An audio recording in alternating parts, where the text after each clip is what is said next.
మత సామరస్యానికి ప్రతీకైన ప్రపంచవ్యాప్తంగా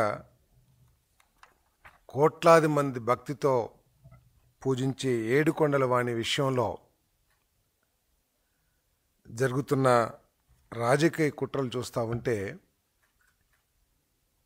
ప్రజలందరూ కూడా తీవ్ర మనస్తాపానికి గురవుతున్నారని చెప్పేసి మనవి చేస్తా ఉన్నాను నేను.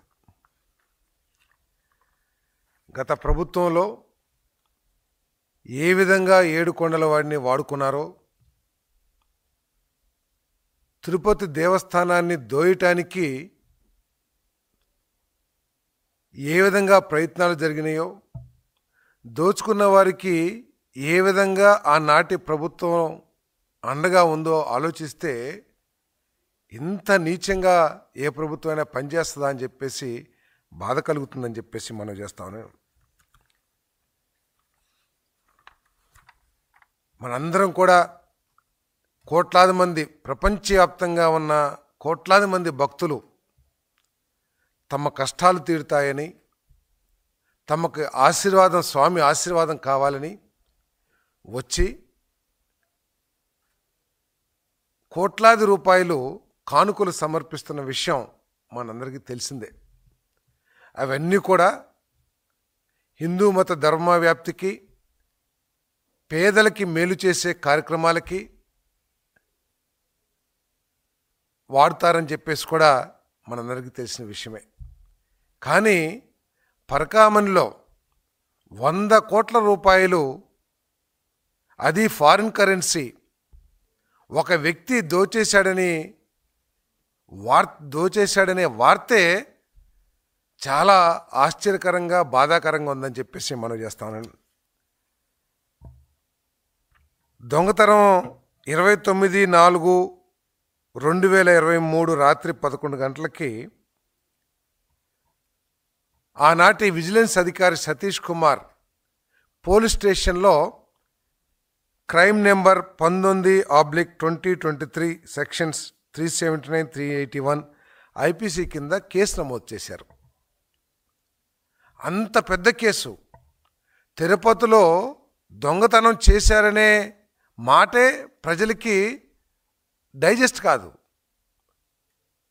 అటు 100 కోట్లు తినేసిన కేసుని ఒక విజిలెన్స్ అధికారి పోలీస్ కేసు రిజిస్టర్ చేస్తే దాన్ని ఏ విధంగా ఆనాటి ప్రభుత్వం హ్యాండిల్ చేసిందో, ఏ విధంగా ఆ కేసుని మరి చర్యలు తీసుకుందో ఆలోచన చేస్తే నిజంగా అసలు ప్రభుత్వం, ప్రజల చేత ఎన్నుకోబడ్డ ప్రభుత్వం చేసే పనా, లేకపోతే దోపిడీ కుట్రలు చేసే, ముఠా చేసే పని అనేది ఆశ్చర్యం కలుగుతుందని చెప్పేసి నేను మనవి చేస్తా ఉన్నాను. మన చిన్న చిన్న దొంగతనాలు చేసిన వాళ్ళకి పెద్ద పెద్ద సెక్షన్లు వేసేసి, చిన్న దెబ్బ తగిలిన వాళ్ళకి హత్య కేసులు వేసేసి, రాజకీయ కక్షలతో రేప్ కేసులు 70-80 సంవత్సరాల మీద వయసున్న వారి మీద పెట్టిన ఆనాటి ప్రభుత్వం 100 కోట్లు చోరీ చేసిన కేసులో అప్రోప్రియేట్ సెక్షన్, తగు సెక్షన్ కూడా చెప్పలేదంటే, లేకపోతే దాని కింద కేసు నమోదు చేయాలంటే ఏమనుకోవాలో కూడా ఒకసారి ఆలోచించాలని చెప్పేసి నేను మనవి చేస్తాను. ఒక చిన్న కేసు జరిగితే, ఒక చిన్న దొంగతనం జరిగితే అతని చొక్కా కాలర్ పట్టుకుని తీసుకొచ్చి పోలీస్ స్టేషన్లో వేసి కుమ్మేసి ఆ నష్టపోయిన వాళ్ళకి ఆ నష్టాన్ని తీర్చే కార్యక్రమం పోలీస్ డిపార్ట్మెంట్ చేస్తుంది. 100 కోట్లు దొంగతనం చేసిన ముద్దాయిని కేవలం 41A నోటీస్ ఇచ్చేసి స్టేషన్లో కనీసం ఒక 10 రోజులు కూడా ఎంక్వైరీ కోసం రమ్మనుకోకుండా చక్కగా పోలీస్ స్టేషన్కి దొరగారిని తీసుకొచ్చి కేవలం ఏదో విచారణ పేరుతో అన్ని మర్యాదలు చేసి పంపించారంటే అసలు నిజంగా ఏమి ఆలోచించాలో కూడా అర్థం కావట్లేదని చెప్పేసి నేను మనవి చేస్తా ఉన్నాను. మనం చూసాం చాలా కేసుల్లో police department charge sheet file చేయకోకుండా ఎన్ని ఇబ్బందులకు గురి చేస్తారో మనందరికీ తెలిసిందే. ఛార్జ్ షీట్ ఫైల్ చేస్తానికి ఎంత ఆలస్యం అవుతుందో కూడా మనందరికీ తెలిసిందే. చాలా కేసుల్లో 5-6 నెలలైనా, ఆఖరికి భార్యాభర్తల తగాదా కేసులో కూడా ఛార్జ్ షీట్ దాఖలు చేస్తానికి అనేక మాసాలు తీసుకుంటుంది పోలీస్ డిపార్ట్మెంట్. కానీ 100 కోట్లు ఫారిన్ కరెన్సీ, దీంట్లో ఫారిన్ కరెన్సీ రూల్స్ ఉంటాయి, లేకపోతే అనేక రకాల యాంగిల్స్లో ఎంక్వైరీ చేయకోకుండా అసలు దీనికి మూలాలు ఎక్కడున్నాయి, దీని వెనకే ఎవరున్నారు, ఎవరి సహకారంతో, ఎవరి ఆసరాతో, ఎవరి బలంతో ఇంత దారుణానికి ఆ రవికుమార్ అనే వ్యక్తి ఒడిగట్టాడనేది ఎంక్వైరీ చేయకోకుండా ఒక నెలలోనే, అంటే 29/4/2023 కేసు ఫైల్ చేస్తే 31/5/2023 తిరుపతి 2వ జ్యుడిషియల్ మేజిస్ట్రేట్ కోర్టులో ఛార్జ్షీట్ వేసేశారు. ఒక్కసారి ప్రజలందరూ కూడా ఆలోచించాలి. చాలామంది చాలా రకాలుగా పోలీస్ కేసుల్లో ఇన్వాల్వ్ అయ్యి ఉంటారు. అంటే భార్యాభర్తల కేసో లేకపోతే ఇంటి పక్క వాళ్ళ కేసో. ఛార్జ్ షీట్ ఎంత ఆలస్యం అవుతుందో ఒకసారి ఆలోచిస్తే నెల రోజుల్లో ఏ విధంగా చేసింది, దీనికి డైరెక్షన్ ఎవరు, ఇవన్నీ కూడా ఆలోచించాల్సిన అవసరం ఉందని చెప్పేసి మనం చేస్తాను.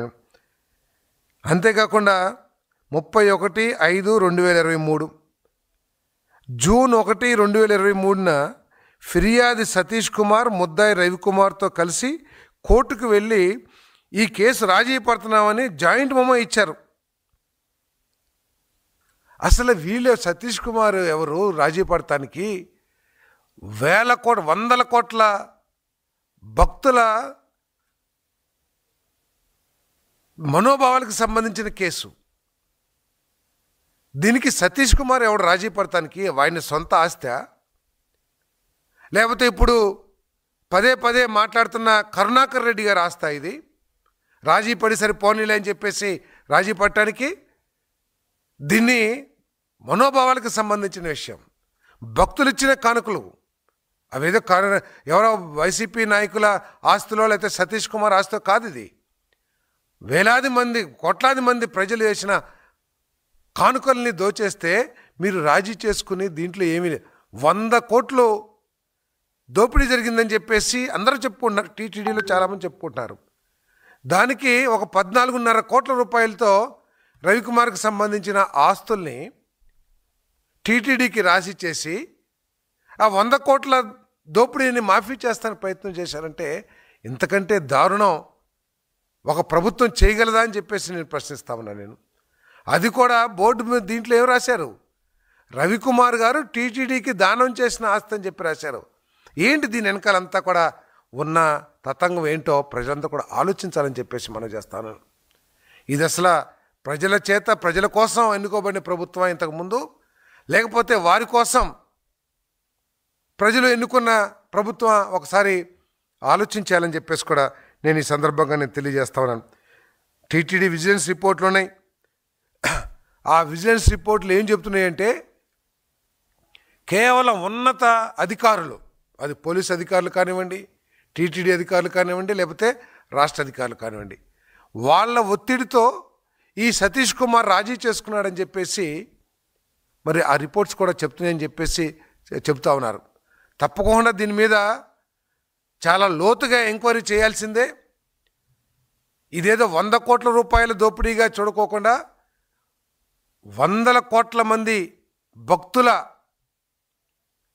మనోభావాలకు సంబంధించిన కేసుగా దీన్ని ఎంక్వైరీ చేయాల్సిన అవసరం ఉంది. ఎవరు దీని వెనకాల ఉన్నా సరే వారిని బయటికి తీసుకొచ్చి ప్రజల ముందు దోషులుగా నిలబెట్టాల్సిన అవసరం ఉందని చెప్పేసి కూడా నేను ఈ సందర్భంగా తెలియజేస్తాను. మరి ఎవరైతే రాజీ చేసుకున్నాడో,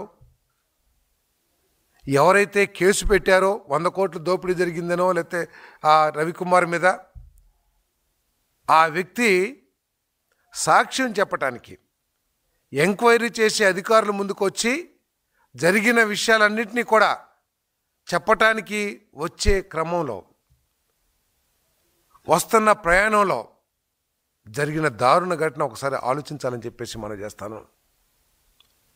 ఒక పక్క తిరుపతి తిరుమల దేవస్థానం టీటీడీని భ్రష్టు పట్టిస్తే గత ప్రభుత్వం, ఈరోజు మళ్ళీ ఏదైతే వాళ్ళ మోడస్ ఆపరేండి ఉందో, ఏ విధంగా అయితే వివేకానంద రెడ్డి గారు చనిపోయిన తర్వాత అది గుండుపోటని ప్రచారం చేశారో, అదే విధానాన్ని, అదే విధమైన ప్రచారాన్ని మళ్ళీ సతీష్ కుమార్ గారి దాంట్లో చేస్తున్నట్లు ప్రజలందరూ కూడా భావిస్తున్నారని చెప్పేసి, అది వాస్తవం కూడా అని చెప్పేసి మనం చేస్తాను. వారి కుటుంబ సభ్యులు కూడా హత్య కాబడ్డాడు మా సోదరుడు అని చెప్పేసి ఆయన సొంత సోదరుడు స్టేట్మెంట్ ఇస్తాడు.